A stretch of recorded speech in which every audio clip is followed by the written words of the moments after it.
Hi, this is Jack Weston for ESEA.net here in Romania for DreamHack Cluj 2015. Joining me this time is Freakazoid from Team Cloud9. Freakazoid, first of all, congratulations. Big win for you guys. What's your initial reaction to that? Honestly, it came too close, but I'm always happy with the win. It's been tough lately, like all these ups and downs, and then especially downs lately, losing to certain teams that we believe we should beat, even though they're playing good too. But it's just been tough lately on just us when we were playing so well, and then you just hit a slump, and that stuff kind of happens like in anything in life. It's just sometimes you're not going to just be the best all the time or one of the best teams in the world, and so we're trying to work it out right now. It's a grind right now. All right, we'll come back to the slump in a little bit, but first of all, let's jump back about 24 hours, because yesterday you played Luminosity, your kind of South American counterparts, and you lost to those guys 16-11. What went wrong for you in that game? Because you've got a pretty good track record against Luminosity as a team. Man, they came to play. They came to play. They brought the energy inside. They were just on it. They brought it, and we didn't really. We were like there, but we have a slow start, and they just jumped on it and they took advantage. And all credit to them. They were the better team that day. But tomorrow, if we play Fnatic or Luminosity, I'd be down to play Luminosity again. Or everyone's gonna be like, obviously, but I'd want to beat them. I want to beat them in a best of three and just. But I think they just came out firing. They ran with it, and they played well. All right, well, you do have either Fnatic or Luminosity tomorrow. Mm-hmm. The third team in your group is Vexed, who you just played and beat. I think the final score was 16-13 on Cobble. I think I'm correct in saying you've never played Vexed before, right? How did you prep for those guys? No, are you talking about me or my team? We watched demos and stuff like that yesterday on Cobble, Dust 2, and Train. And I was like, me and Sean were talking about it, and I was like, Train could be on there, which it was one of the last two maps. So I told Sean to watch that, and I took so much notes yesterday, because the amount of times just lately that I sometimes forget when I go into the match about the demo. I wrote it all down, read it right before this match, and then I was ready, I was prepared. I knew exactly what was coming every single time, and I reacted well too. And same with our team. Our team played really well. We struggled at the beginning, but we just prepare by watching demos, basically. All right.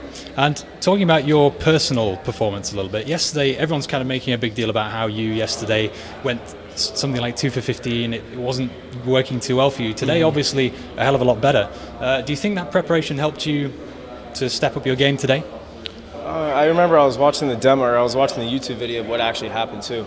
Yeah. And I was watching it, there's just times, man, I just get bad luck, and people can jump on my case all they want.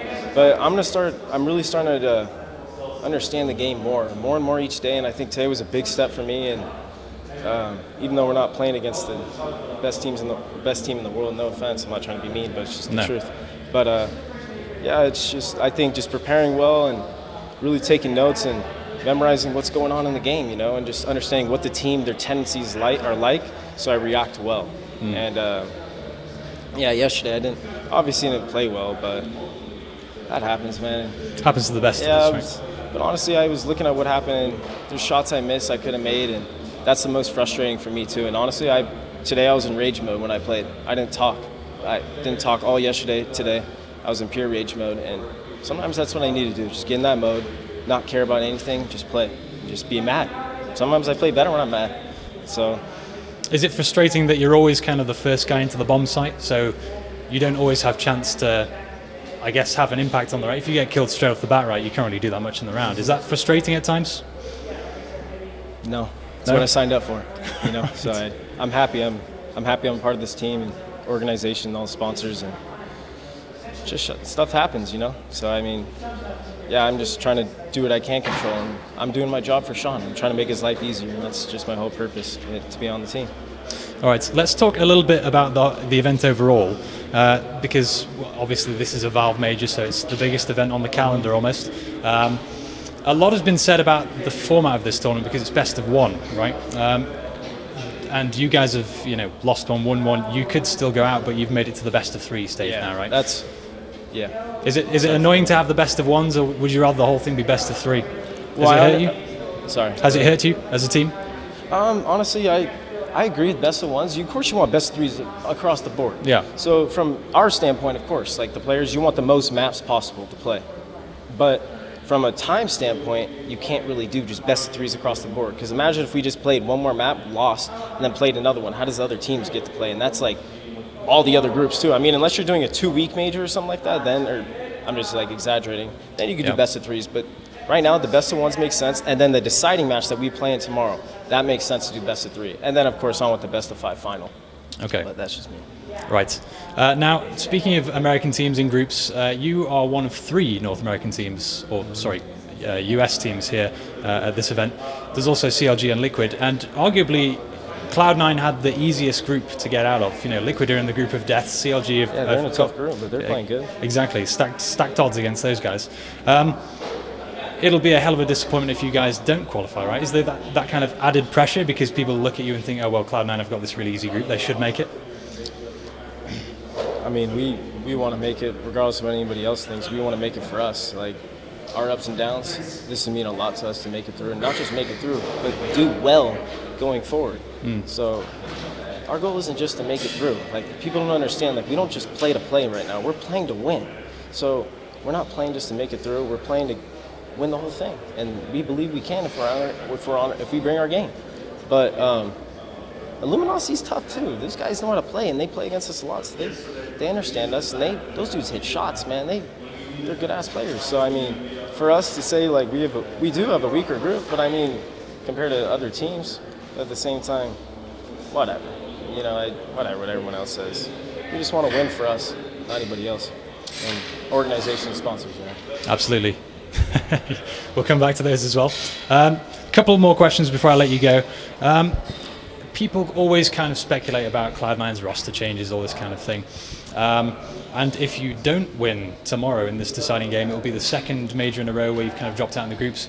You're on this slump that you mentioned, having had that streak earlier in the year where you kind of made 3 finals in a row. Yeah. At what point does it become risky? At what point do you lose too many tournaments or fail to make it out of the groups?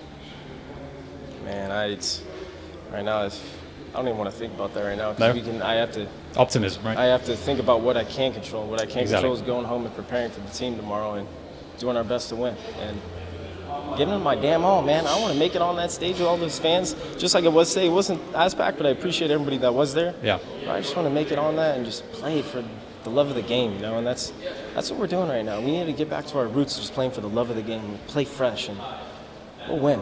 I have no doubt in that. All right, last question before I let you go. ESEA, sorry for taking so long. No, it's no problem. The more the merrier. ESEA user Torrin asks, what will it take for you to win this major? Man, just get back to our roots. We play like how we did, and I think I improved so much since the beginning of the summer, and if I just stop thinking and play rage mode, and our team just goes back to just playing how they used to, we'll win the major, man. I have no doubt in that, but it's just saying that is a long shot. It's one step at a time. Right now we have to go home, watch demos, study up, prepare for the match that we think we're going to play, and then obviously we got to come out and perform tomorrow. It's just about performing one round at a time. So we can't just look at the major and say we're going to win it. No, we got to prove it now. We've been talking. It's time to prove it.